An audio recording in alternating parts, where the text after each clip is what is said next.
ಇವಾಗಿನ ಮಕ್ಕಳು ಜಂಕ್ ಫುಡ್ಗೆ ತುಂಬಾನೇ ಅಡಿಕ್ಟ್ ಆಗಿರ್ತಾರೆ. ಅಂತ ಮಕ್ಕಳಿಗೆ ಈ ತರ ಹೆಲ್ದಿ ಫುಡ್ ನ ಮಾಡ್ಕೊಡೋದಕ್ಕೆ ಆದಷ್ಟು ಟ್ರೈ ಮಾಡಿ. ಅವ್ರಿಗೆ ಕಲರ್ಫುಲ್ ಆಗಿ ಸ್ವಲ್ಪ ಡಿಫ್ರೆಂಟ್ ಆಗಿ ಮಾಡ್ಕೊಟ್ರೆ ಅವ್ರಿಗೂ ನೋಡೋದಕ್ಕೆ ಖುಷಿ ಪಟ್ಟು ತಿನ್ನೋದಕ್ಕೆ ಇಷ್ಟಪಡ್ತಾರೆ. ಹಾಗಾಗಿ ನಾನು ಇವತ್ತು ಬೀಟ್ರೂಟ್ ಮತ್ತೆ ಪಾಲಕ್ ಸೊಪ್ಪನ್ನ ಬಳಸ್ಕೊಂಡು ಒಂದು ಒಳ್ಳೆ ಹೆಲ್ದಿ ಪರಾಟನ ಮಾಡ್ತಾ ಇದ್ದೀನಿ. ಅದ್ರ ಜೊತೆ ತರಕಾರಿ ಹಾಗೆ ಮೊಳಕೆ ಕಾಳನ್ನ ಬಳಸ್ಕೊಂಡು ಪಲ್ಯನ ಮಾಡ್ಕೊಳ್ತಾ ಇದ್ದೀನಿ. ಅದಕ್ಕೆ ಬಾಣಲೆಗೆ ಸ್ವಲ್ಪ ಎಣ್ಣೆ, ಸಾಸಿವೆ, ಜೀರಿಗೆ, ಈರುಳ್ಳಿ, ನಿಮ್ಗೆ ಇಷ್ಟವಾದ ತರಕಾರಿಗಳನ್ನ ಸೇರಿಸ್ಕೊಂಡು ಚೆನ್ನಾಗಿ ಫ್ರೈ ಮಾಡ್ಕೊಂಡ ನಂತರ ಅದಕ್ಕೆ ಸಾಂಬಾರ್ ಪೌಡರ್, ತೆಂಗಿನಕಾಯಿ ತುರಿ ಕಟ್ ಮಾಡಿರೋವಂಥ ಕೊತ್ತಂಬರಿ ಸೊಪ್ಪನ್ನ ಹಾಕಿದ್ರೆ ಪಲ್ಯ ಕೂಡ ರೆಡಿ ಆಗುತ್ತೆ. ಕರಿನೆಲ್ಲ ಕಟ್ ಮಾಡಿ ರೆಡಿ ಮಾಡಿ ಇಟ್ಕೊಂಡ್ರೆ ಒಂದು 5 ನಿಮಿಷಕ್ಕೆಲ್ಲ ಈ ಪಲ್ಯನ ರೆಡಿ ಮಾಡ್ಕೋಬಹುದು.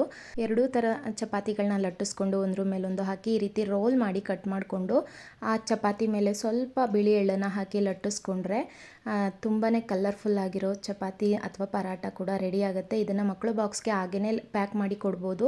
ಪಲ್ಯ ಇಲ್ಲದೆ ಇದ್ರೂ ಹಾಗೆ ತಿನ್ನೋದಕ್ಕೆ ತುಂಬಾನೇ ರುಚಿಯಾಗಿರುತ್ತೆ. ಅದ್ರ ಜೊತೆ ಹಸಿ ಕಡಲೆನ ಹಾಕಿ ಮೊಟ್ಟೆ ಪಲ್ಯ ಕೂಡ ಮಾಡಿದ್ದೆ. ಇದಾಗಿತ್ತು ನನ್ನ ಮೆನು ವ್ಲಾಗ್.